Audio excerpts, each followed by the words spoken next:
ನೀರುಳ್ಳಿದು ಬುತ್ತಿ ಮಾಡ್ತೇನೆ. ಅದಕ್ಕೋಸ್ಕರ ಅರ್ಧ ಕಿಲೋ ನೀರುಳ್ಳಿ ನಾನು ಪೂರ ಕೊಯ್ದಿದ್ದೇನೆ.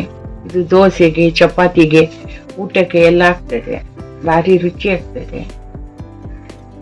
ಇದು ಸ್ವಲ್ಪ ಎಣ್ಣೆ ಹಾಕಿ ಈಗ ಹುರಿತೇನೆ.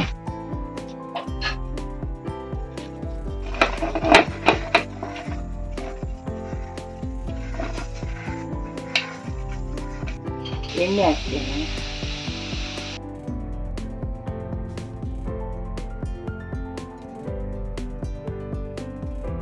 ಈಗ ಮಸಾಲೆಗೆ ತೆಂಗಿನಕಾಯಿ ತೆಂಗಿನಕಾಯಿದು ಅರ್ಧ ಹೋಳು ಹಾಕಿದ್ದೇನೆ.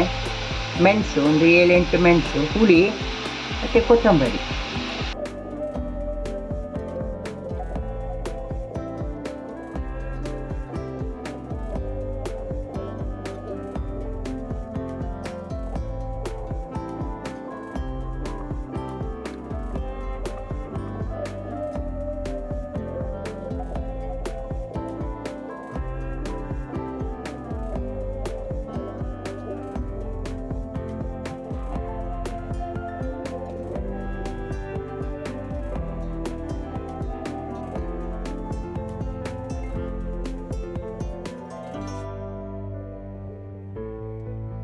ಸ್ವಲ್ಪ ಹುರಿಬೇಕು.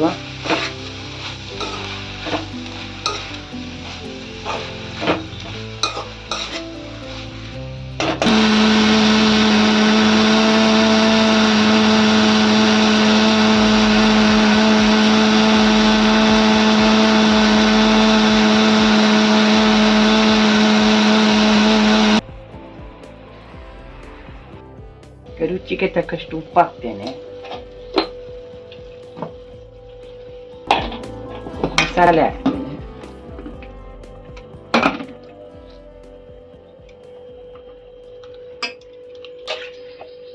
ಮಸಾಲೆ ಹಾಕ್ತೇನೆ, ನೀರು ಹಾಕ್ತೇನೆ, ಮಿಕ್ಸಿ ತೊಳೆದ ನೀರು ಹಾಕ್ತೇನೆ, ಮಿಕ್ಸ್ ಮಾಡ್ತೀನಿ. ಈಗ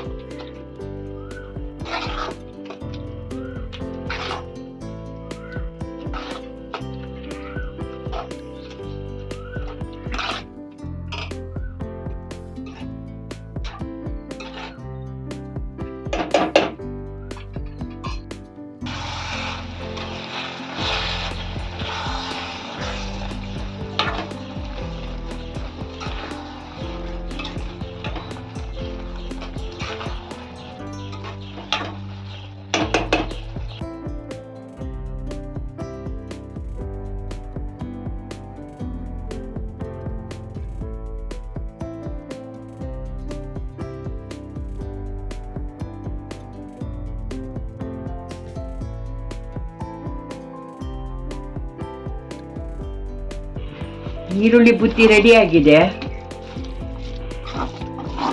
ಈಗ ಒಂದು ದೋಸೆ ಮಾಡಿದ್ದೇನೆ, ದೋಸೆ ಹಾಕಿ ತೋರಿಸ್ತೇನೆ ನಿಮಗೆ. ದೋಸೆ ಮತ್ತೆ ನೀರುಳ್ಳಿ ಬುತ್ತಿ ರೆಡಿ ಆಗಿದೆ.